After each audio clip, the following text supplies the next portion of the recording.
तुम जिंदगी भर मेरे साथ रहोगी। ओह मेरे खुदा, आखिर ये सब हो क्या रहा है? मैंने पहली बार अपने दिल की मानी है। चलो कहीं बैठकर आराम से बात करते हैं हम दोनों। ओके। बिल्कुल मुनासिब नहीं है ये तरीका एलिफ साहिबा। उमर ने आज ही लैला को तलाक दी है और सच बताऊं तो मुझे ज़ैनब साहिबा से ऐसी तवक्को तो बिल्कुल भी नहीं थी। अच्छा सरप्राइज दिया है उन्होंने हम सबको। मैं तुमसे बहुत मोहब्बत करता हूँ, लेकिन शायद हमारी फैमिली इस बात से खुश नहीं हुई। क्या तुम्हें नहीं लगता कि शायद थोड़ा तहम्मुल से काम लेना चाहिए था? देखो जनाब, इस तरह के मामलात काश और अगर से हल नहीं होते। तुमने ये कैसे कर दी? ये मेरे साथ तुमने क्या किया? मॉम कम रिएक्ट करें आप भी यार। अगर कोई देखेगा तो समझेगा जैसे ज़ैनब ने कत्ल कर दिया है। पहले तो किया है उसने। क्या तुम्हें उमर और ज़ैनब के आपस में रिश्ते का पहले से मालूम था? क्या मतलब आपका?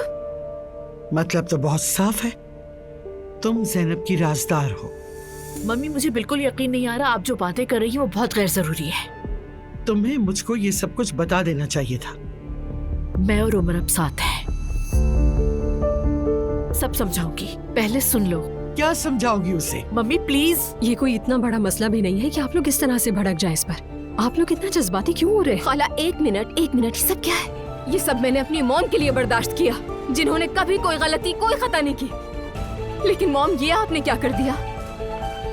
दुआ, मैं और उमर अभी भी उमर कह रही हैं, अभी भी उमर कह रही हैं। दुआ क्या हो गया तुम्हें? तुम तो हद से ज्यादा रिएक्ट कर रही हो। क्या मेरी कोई पर्सनल लाइफ नहीं हो सकती? हो सकती है, बिल्कुल हो सकती है। मैंने कब इनकार किया इससे? लेकिन आपका उमर के साथ रिश्ता आज से नहीं है ना?